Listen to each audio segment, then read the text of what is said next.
এই যে এই দুলা ভাই আমার অভিনয় করতে করতে তো পাকা অভিনেতা হয়ে গেছো। মুখের যে এক্সপ্রেশন আর মনের ভিতরে যা আছে দুটো তো এক মনে হইতেছে না।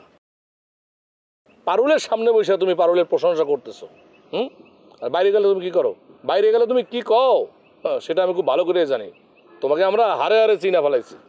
রমজান ভাই, রাজা ভাই এটা কি কইলো?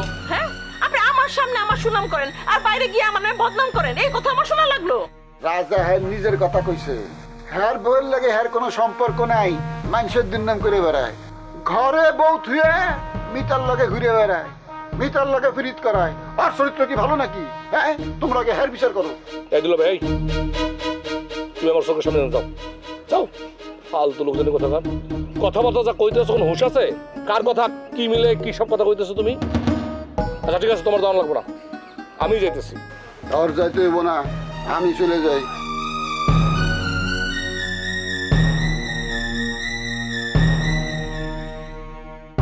ও রাজা ভাই, রমজান ভাইয়ের কথা মাইন্ড করেন না, জানেনই তো তার মা।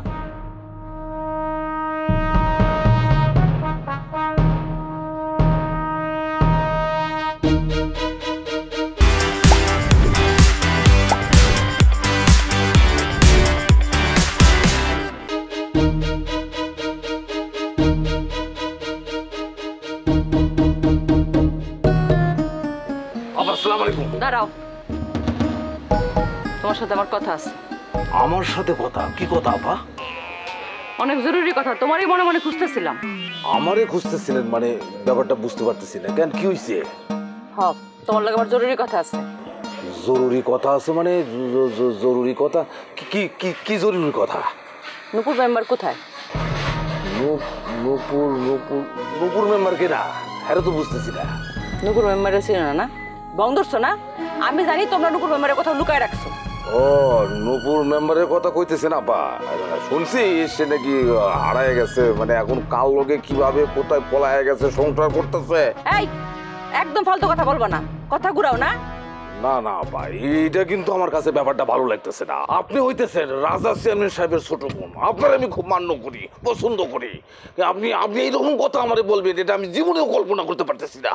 হ্যাঁ, এর লেগাই তো মান্য করো দেখে তো আমার একবার উঠাই নিয়ে গেছিলা। তোমার কাছে বিশ্বাস নাই, আমার কাছে মনে হইতেছে তোমরা নুপুর মেম্বারের কোথাও না কোথাও লুকাই রাখছো। তোমরা না করলেও তোমাকে অন্য কেউ এই কাজটা করাইছে। দেখেন আপা, আমি লাঠিয়াল, এই পেটের জন্য আমি লাঠিয়ালগিরি করি। বাতাসের আগে আমার লাঠি চলে, সবই ঠিক আছে, কিন্তু আমি ওই ধরনের কাজ করি না যেখানে গুম করব, লুকায় রাখবো। আমি এই খুবই লাঠিয়াল, কখনো এরকম কাজ করি না। এটা আপনি 100% ক্লিয়ার থাকবেন। হয়েছে, গলাবাজি কম করো। জোরে জোরে কথা কইলে কি তোমার ভিতরে লুকায় থাকবো? শোনো, আমি খুব ভালো করে জানি দুনিয়া যত আকাম আছে সেগুলো সব লেবু আঙ্কেল তোমাকে গ্রুপ দিয়ে করায়। দেখেন আপা, এই ধরনের কথা আপনি বলতে পারেন না। আমি লেবু আঙ্কেলের খাই, তার নুন খাই, গুণ গাই, কিন্তু তাই বুঝলা লেবু আঙ্কেল মাঝে মাঝে আমার কামে লাগায়। আপনার বাড়ি আপনি খেয়াল করে দেখেন, আমি দখল করতে গেছিলাম, কিন্তু লেবু আঙ্কেল চাইছিল আপনার বাড়িতে আমি আগুন দেই। আমি কিন্তু আগুন না দিয়া আমি আপনার দিকে একটা পেঁচ খেতে পলায়া চলে এসেছিলাম। ওই তো, খারাপ কাজ অল্প করো আর বেশি করো একই।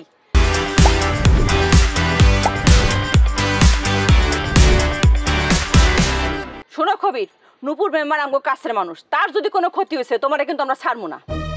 আহা আপা, আপনি সম্মানিত লোক হয়ে আপনি এই ধরনের কথা আবার বলতেছেন, আবার একটা ফ্যাসাদের মধ্যে ঘুরে ফিরে আমারই ঢুকাই দিতেছেন, কিন্তু আমি এই কামটা করি নাই। ঠিক আছে, সময় বলে দিব যে কে এই কাজটা করছে।